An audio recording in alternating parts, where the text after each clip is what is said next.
안녕하십니까, 박은탁TV입니다.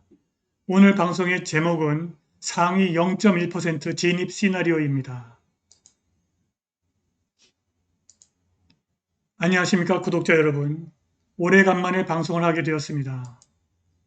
제 방송을 2018년 7월 초창기부터 시청을 해오신 분들은 제 방송 타이틀이 상위 0.1%에 진입하려면 박은탁TV로 변경된 것을 보시고 제가 본연의 자세로 돌아왔다고 느끼셨을 것입니다.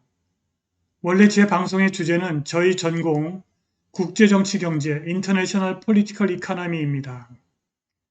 그러나 제 방송을 2020년 4월 15일 이후에 시청하기 시작하신 분들은 방송의 주제가 변했다고 느끼실 수 있습니다. 이제 박은탁TV가 정신적으로는 이미 상위 0.1%에 계신 구독자 여러분들이 경제적으로도 상위 0.1%에 진입하시도록 도와드릴 것입니다. 경제적으로 상위 0.1%에 진입하려면 무엇보다도 먼저 주기적으로 찾아오는 금융위기 (Financial Crisis를) 제대로 활용할 수 있어야 됩니다. 금융위기 (Financial Crisis가) 상위 0.1%로 들어가는 게이트, 문입니다. 저는 1998년에 주식에 입문했고 1997년 11월 금융위기로 200원까지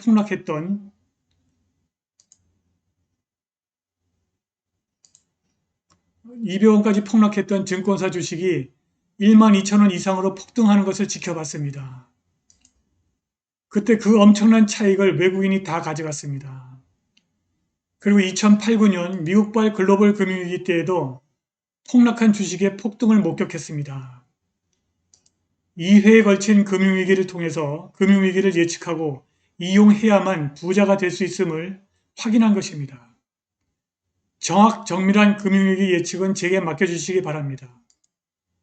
저는 일찍이 1997년 1월부터 금융위기가 발생한 1997년 11월까지 금융위기 과정을 추적하고 있었고, 이를 바탕으로 2000년 KCI 등재학술지에 금융위기를 촉발한 정치적인 불안정성, 금융시장의 성립에 관한 경제사회학 이론을 중심으로 라는 제목의 논문을 출간했습니다. 이 논문의 내용은 다른 방송에서 자세하게 소개해 드리겠습니다. 이 논문은 굉장히 중요한 내용입니다. 그리고 저는 2008-9년 미국발 글로벌 금융위기를 예측하는 논문을 KCI 등재학술지에 몇 편 출간했습니다. 2008-9년 미국발 글로벌 금융위기는 2008년 미국에서 붕괴한 글로벌 주택거품에서 시작되었고, 저는 그보다 1년 전인 2007년 봄에 KCI 등재학술지에 글로벌 주택거품을 초래한 미국의 느슨하고 비대칭적인 통화정책의 정치적 요인이란 논문을 출간했습니다. 미국은 1920년대에도 느슨한 통화정책으로 주식거품을 만들었고 1929년 10월 24일 뉴욕 증시가 붕괴를 시작해서 1930년대 대공황이 발생한 것입니다. 저는 2009년 여름 KCI 등재학술지에 단극 체계에 관한 마스탄두너 가설의 비판적 고찰, 단극 시대에 반복된 미국의 느슨한 통화정책과 자산거품과 국제적 다단계 금융사기를 출간했습니다. 지금도 미국의 느슨한 통화정책 때문에 초메가톤급 금융위기가 만들어지고 있습니다. 주택거품은 양대 신용평가사 S&P와 무디스가 거액의 감독 수수료를 받고 골드만삭스가 발행한 엉터리 파생 상품의 최고 신용등급을 남발해서 부풀어 올랐고, 한국의 금융감독원도 거액의 감독 수수료를 받고 엉터리 신용등급을 남발해서 2000년대 카드위기를 만들었습니다. 저는 2008년 6월 KCI 등재학술지에 금융감독원의 제도적 오류, 신용경색에 연루될 수 있는 부조리한 수수료 제도를 출간한 바 있습니다. 제가 앞에서 소개한 몇 개의 논문과 저희 다른 KCI 등재학술지 논문 6개를 모아서 2012년 위험한 정치경제학, 정치와 경제의 은밀한 거래에 관한 보고서라는 단행본을 번안 출판사에서 선인세 450만 원을 받고 3,000부 출간했고 2세 1,000부를 더 찍었습니다. 지금도 이 책에 이북 인쇄가 들어오고 있습니다. 지금 또다시 미국의 느슨한 통화정책과 달러화 난발로 인류 역사에서 선례가 없는 규모의 초메가톤급 금융위기가 진행되고 있습니다. 이제 상위 0.1% 진입을 위한 전략을 말씀드리겠습니다. 제일 먼저 금융위기가 오기 전에 부채를 줄여서 자산 가격 붕괴로 인한 피해를 줄이고, 두 번째, 이 미니 나스닥 선물지수 매도로 거액의 현금을 창출하고, 마지막 세 번째, 폭락한 우량주와 환금성 높은 강남의 우량 꼬마 빌딩을 헐값에 매입하는 것입니다. 금융위기는 상위 0.1%에 진입하는 입구, 게이트입니다. 미국의 전통적 거부들은 반더빌트 같은 미국의 전통적인 거부들은 예외 없이 1930년대 대공황 시절에 폭락한 우량 자산을 헐값에 매입해서 부자가 된 사람들입니다. 반더빌트나 그다음에 이렇게 유명한 사람들이 있죠. 전부가 다 그렇게 돼서 부자가 된 것입니다.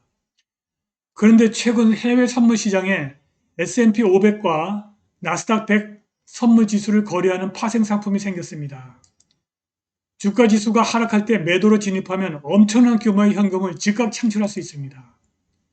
저는 2016년 유럽이 양적 완화를 할 때 처음 해외 선물 시장을 관찰하기 시작했는데, 그때 한 해 1년에 유로 FX 매도로 13억 이상의 현금을 창출하는 개인 트레이드를 많이 보았습니다.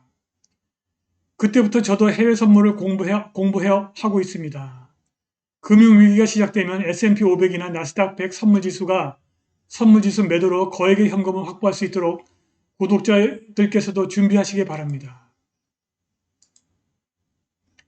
해외 선물에 관해서도 기회가 되는 대로 강의를 하거나 매매 팁을 알려드리겠습니다.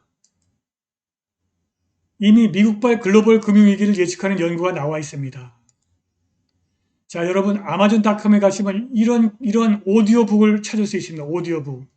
이 오디오북은 2017년부터 19년 사이에 또다시 금융위기가 온다고 예측했습니다. 저자는 해리 덴트 주니어라고 한 사람입니다. 그런데 2017년, 19년에 금융위기가 오지 않았죠. 그건 왜 그러냐? 연준에서 달러화를 마구 찍어내가지고 금융위기를 막고 있는 것입니다. 그런데 지금 우리나라에서 이 오디오북을 번역을 해서 이런 책을 냈습니다. 2019년 피할 수 없는 거대한 붕괴가 시작된다. 부의 대절벽이라는 제목이죠. 지금 모든 지표들이 추락하고 있다. 지난 7년간의 양적 완화 정책으로 벼랑 끝에 내몰린 세계 경제, 지금 당장 최악의 경기 하락에 대비하라. 이 책의 내용을 목차를 한번 보시겠습니다. 제1부는 버블을 확인하는 방법, 2부는 금융버블의 역사, 3부는 버블 붕괴 시기를 예측하는 방법, 4부는 제2의 대공황이 온다, 5부는 대폭락에 대비한 최적의 투자 전략으로 되어 있습니다. 실제로 지금 미국에서 금융위기 신호가 발생했습니다. 장단기 국채금리가 역전된 것입니다. 정상적인 경제에서는 장기금리가 단기금리보다 높습니다. 그런데 이 장단기 국채금리가 역전된 것입니다. 최근 미국의 장단기 국채금리가 역전되어 글로벌 금융시장의 핵심 이슈로 주목을 받고 있습니다. 장기금리가 단기금리보다 낮아지는 현상을 의미하는 장단기 금리 역전은 주요 금융시장 및 경제지표 중에서 경기 침체에 대한 예측력이 가장 강력한 지표 중 하나로 알려져 있는데, 실제로 미국에서는 1960년 이후에 발생한 모든 경기 침체에 앞서서 장단기 금리가 역전된 바 있습니다. 그리고 미국 주식시장이 지나치게 과열되어 있습니다. GDP 대비 주가의 비율이 300%를 넘어섰습니다. 정상적으로 주가는 GDP의 200% 정도라고 합니다. 이제 다양한 그래프를 통해서 미국 경제에서 발생하고 있는 침체 현장을 확인해 보시도록 하겠습니다. 자, 이 그래프에서 여기는 미국의 GDP 성장률을 나타내고 있습니다. 이 주황색 선은 미국의 연방 부채를 나타내고 있습니다. 2050년까지 미국의 GDP 성장률은 계속 우하향할 것입니다. 그런데 2050년까지 미국의 연방 부채는 계속 우상향하고 있습니다. 그래서 미국 경제가 근본적으로 뭐가 잘못되어 가고 있다는 명백한 증거입니다. 자, The deepest economic crisis since the 1930s, 1930년대, 대공황이 발생한 1930년대 이후 가장 깊은 경제 위기다. 1930년대, 이게 1930년대 상황입니다. 미국, 네덜란드, 독일, 영국, 프랑스가 모두 1930년대에 GDP가 최대 30% 가까이 이렇게 폭락을 했었습니다. 그런데 지금 코로나19 때문에 지금 2020년 현재 이렇게 그때 한 3분의 1 가량, 한 4분의 1, 3분의 1 가량 정도 이렇게 폭락을 내려와 있습니다. 이게 더 내려가면 심각한 문제가 발생할 것 같습니다. US unemployment at a record high. 사상 최고의 미국의 실업률입니다. 이 모습입니다. 심각한 상황입니다. 이것은 weekend traffic in the large Chinese cities. 중국의 대도시에서 주말 교통량입니다. 코로나 이전의 상황을 전혀 회복하지 못하고 있는 모습입니다. 호주, 미국, 호주, 영국, 글로벌, 독일, 미국에서 레스토랑 예약 비율입니다. 코로나 이전에 60%밖에 회복하지 못했습니다. 바르셀로나, 암스테르담, 밀라노, 뉴욕, 베를린, 파리, 런던에서의 교통량입니다. 교통량도 코로나 이전의 수준을 전혀 회복하지 못하고 있습니다. 에어 트래픽은 항공 교통량이죠. 항공 교통량도 코로나 이전의 상황에서 60%에 머물러 있는 모습입니다. 자, 트럼프's anti-China rhetoric is working. 반중국 정서가 이렇게 치솟고 친중국 정서를 쳐받고 있습니다. US export to China. 미국의 대중국 수출 물동량인데 지금 예측치였습니다. 2020년에 2021년 이렇게 예측했는데 지금 실제로 이렇게 쳐받고 있는 모습입니다. The proportion of zombie firms in the US. 미국에서의 좀비 기업의 비율이 has risen substantially. 상당히 증가한 모습입니다. 좀비 기업이란 영업이익으로 이자도 못 내는 기업을 말합니다. 자, 버핏 인디케이터. 윌쇼 5000 지수와 GDP 비율입니다. GDP 대비 미국의 주가 지수 비율입니다. 이것이 전고점을 돌파했습니다. 미국 주식이 과열되어 있다는 그런 신호입니다. 이 와중에 8월 13일 미국의 주류 매체는 보도하지 않았으나 미국의 소비자 신뢰 지수가 갑자기 10년 최저치로 폭락했습니다. 자, 이 보십시오. 소비자 신뢰 지수가 10년 최저치로 폭락한 모습입니다. 자, 여기 그림에서 녹색 선은 S&P 500 지수고 이 붉은색 선은 미시간 대학교 소비자 신뢰 지수입니다. S&P 500 지수는 계속 올라가고 있는데 소비자 신뢰 지수는 지금 폭락하고 있습니다. 계속 폭락할 것으로 예측되고 있습니다.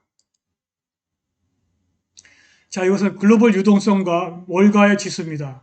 글로벌 유동성과 월가 지수는 계속 올라가고 있는데 메인스트리트 지수는 이렇게 폭락을 해서 지금 폭락을 해서 회복하지 못하고 있습니다. 그래서 메인스트리트 지수란 미국 경제를 떠받치고 있는 중소기업의 지수를 말하고 있습니다. 그런데 이것하고 똑같은 모습이 1987년에 있었습니다.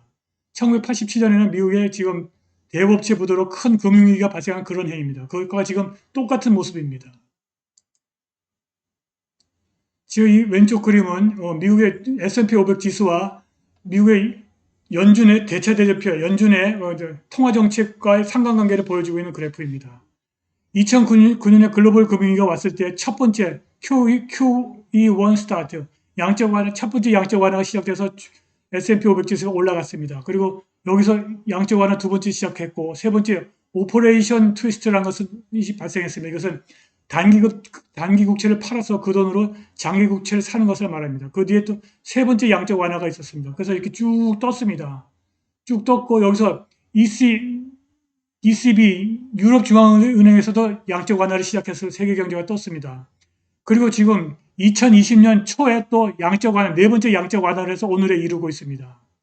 이와 같이 여기서도 오른쪽 그림에서 보시면 이 검정색 선은 S&P 500 지수고 이 주황색 선은 연준의 대차 대조표입니다. 이렇게 최근에 보시면 연준의 대차 대조표가 급증했기 때문에 S&P 500 지수가 올라가고 있는 모습입니다. 그러니까 미국 연준이 양적 완화를 중단해버리면 주가 지수가 폭락할 수 있다는 폭락할 것이라는 예측이 가능합니다. 그런데 8월 16일 현지 시간입니다. 연준이 공개시장위원회 FOMC에서 경기 회복이 계속된다면 약 3개월 안에 양적 완화 축소에 대한 합의가 이루어질 수 있으며 일부는 내년 중반까지 자산 매입 프로그램을 종료할 것을 추진하고 있다고 밝혔습니다. 연준은 테이퍼링에 관한 추가 단서를 제공할 수 있는 회의록을 수요일에 발표할 예정입니다. 만약에 양적 완화를 시작한다면 내년 가을쯤에 글로벌 금융위기가 다가올 것 같습니다. 오늘 방송은 여기까지입니다. 감사합니다.